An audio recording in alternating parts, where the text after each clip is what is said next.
G'day guys, how you going? Hope you're all doing very well. I'm going to be doing a movie review this afternoon. Now I know in a previous video I said I was going to do a review of another French horror film, but I'm going to save that one for a bit later today. It's my last day that I've got free today, so I thought I will save the French one for a bit later, so look out for that. But for now I've decided to go with this film.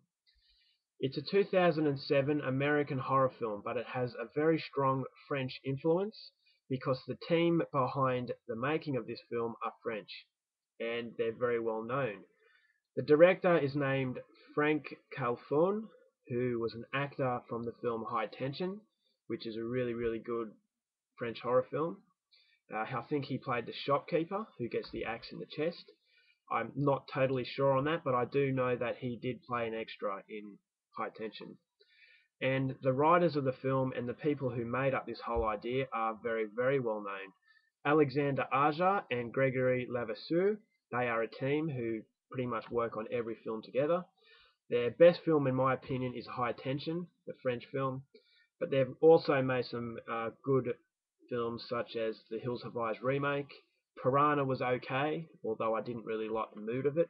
It was much more of a light-hearted sort of horror, but it was okay. So that team are really working well together. I'm guessing they're best friends because they seem to be everywhere together. So high expectations for this one, and it was called P2. So the story is as follows. It's Christmas Eve. The last employee to leave her office, ambitious corporate climber Angela, arrives in the deserted parking garage only to discover her car won't start. She's relieved when Thomas, a seemingly friendly security guard, comes along and offers to help. Unable to get the engine to start, he invites Angela to share a small Christmas meal with him. She laughs off the invitation, but it quickly becomes clear that her situation is no laughing matter. Angered by her refusal, the psychopathic Thomas knocks her out and ties her up in his office. Coming to, Angela realizes that the only way she will live to see Christmas morning is to find a way to escape from P2. So it's Christmas Eve, and this woman, who is the most unlikable woman imaginable, is working late one night. She's getting phone calls from her family telling her to come because there's a Christmas family party, and they want her to be a part of it. So she puts her work down and she decides to leave. She goes out to the car park, but her car won't start. And this is where she meets Thomas, a seemingly friendly security guard. He offers help.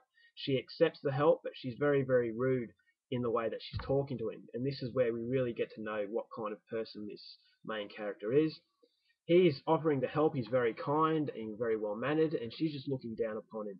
So she's a real bitch, this woman. And he can't get the car to start. And one thing leads to another. He ends up calling a taxi or offering to call a taxi for her. Events unfold, which I'm not going to give away. She misses her taxi, so she has to come back to this security guard's office. This is where he invites her to a Christmas meal with him.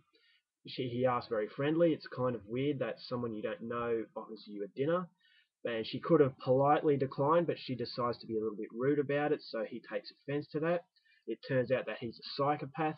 He knocks her out. She comes to, and she's chained to this table, and he's having dinner with her. And this is where she realizes that this guy has been obsessed with her for a very long time. He's been watching her on video cameras when she's leaving work, and he's created this obsession, and now he's finally got private time with her. So she ends up escaping. That's not a spoiler. And this is where the cat and mouse game really starts. It all takes place in this parking lot. And she's trying to get out, and he's trying to stalk her down. So as far as I go with the story, it is a very sort of basic storyline, but it's not a film that relies on a solid story. It really is just a sort of slasher, and it's not very serious in its approach. So as I said, has a strong French influence, which really got me excited. I had high expectations leading into this one, but I was absolutely bitterly disappointed with this effort. Now, the classification says high impact violence and gore.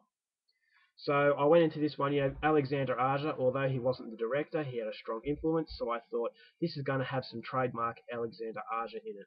There was one really good scene involving a car, which I'm not going to give away, but that was a really good scene of gore, but that was pretty much it. So it was very, very limited gore, which was really surprising considering the classification, the R18, and the fact that Alexandre Aja and his crew were making this film. So I was expecting a lot more blood, and I really didn't get it. Some of the deaths were off screen.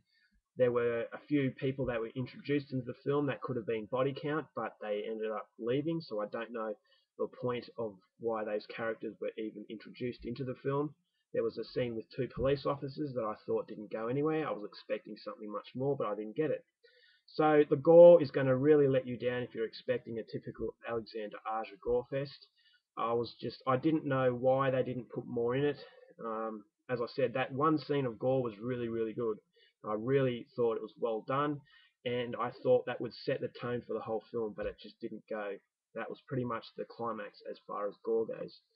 Now, the violence after that was pretty tame. Now, the acting, as I said, the woman, the main character, was an absolute bitch. She was really unlikable, and it had no fear in the film for me because I wanted to see this bitch die. She was so disrespectful and cruel that I just thought, no, just hurry up and just hopefully the security guard gets you and his dog gets you and the dog rips you apart.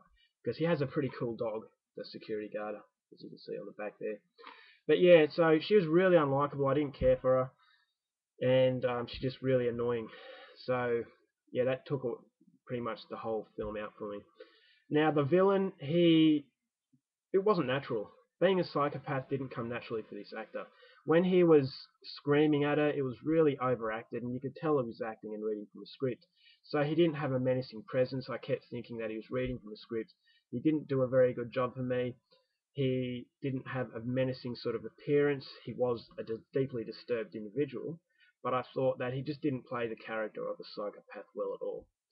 And as for the other characters, very minor roles, which would have been awesome for cannon fodder, just people to get ripped apart, but for some reason the directors and the people who made this film didn't go down that path. So I thought this could have been just a mindless sort of gore fest, but unfortunately they didn't have gore. And the setting of the whole film, it was a parking lot, and it could have created a lot of good suspense, but unfortunately the suspense wasn't maintained. It had you by the throat, but it kept letting you go. There were no prolonged sort of periods of suspense, and pretty much 3/4 of the film is just this woman who was going around in this dress showing as much cleavage as possible, and that really does tell me that Alexandre Aja's standards are lowering, and he's really targeting the teenage audience, the adolescent sort of teenagers who like this sort of stuff. A woman with a boob going around in a skimpy sort of dress. Unfortunately for me, Alexandre Aja, since The Hills Have Eyes remake, he's gone downhill. Now, my advice to him, although my advice isn't necessary because I'm a nobody, but if I could give any advice, I would say Alexandre Aja, go back to France, because I feel that the Hollywood influence is really gaining on you and your standards are lowering, and this one was really, really disappointing, and I really am sad to say that because Alexandre Aja is a director that I like.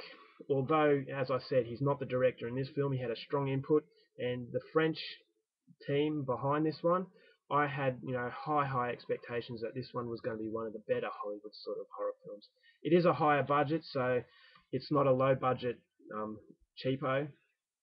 So yeah, they had a lot to play with, which is even more disappointing because I have seen gorier low budget films in this one. So really disappointed by this one. It's not coming recommended, and it's definitely something Alexandre Aja won't be proud of at the end of the day, in my opinion, because I really didn't like it.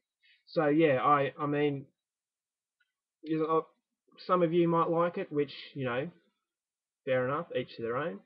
But as far as I'm concerned, I just didn't enjoy it at all. I just thought it had so much opportunity, and it just wasted it. So yeah, that's my review of P2. If anyone really liked it and doesn't have it in their collection, you can PM me and we'll discuss about a trade or something, because I'm willing to give this one away because it's not one of the most memorable films for me. So if you want to do a trade, you want to score yourself an Australian release of P2, then just PM me and we'll have a discussion about it. Alright, that's my review. I hope you enjoyed it. I'll have another one shortly, so until then, have a great day, and I'll see you later. Bye.